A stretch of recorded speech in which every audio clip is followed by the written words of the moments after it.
Mga ka-chef boy ko, no, ganito nga pala yung ginawa ko kanina sa pagluluto ng bok choy kanina, tanghali. Yan guys, bali meron tayong ang ating mga ingredients. Meron tayong baboy, laman ng baboy, tas dugo ng baboy, patola, miswa, bawang, sibuyas, luya. Yan guys, bali meron, ipapupulahin muna natin yung ating baboy sa kawali. Pag mapula na yung ating baboy sa kawali, igigisa naman na natin sila sa luya, bawang at sibuyas.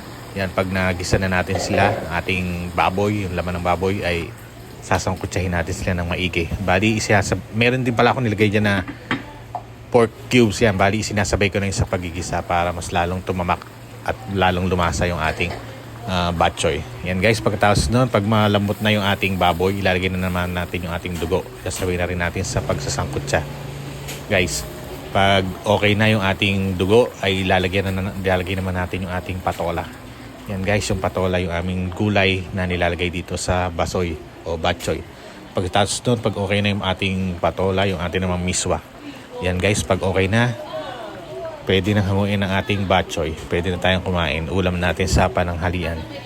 Yan guys, ang sarap po ng aking pagkakaluto. Lutong Bulacan. Yan, thank you po for watching mga ka-chef boy ko, no. Kain na po tayo. Ihain na ang kanin sa lamesa. Thank you for watching.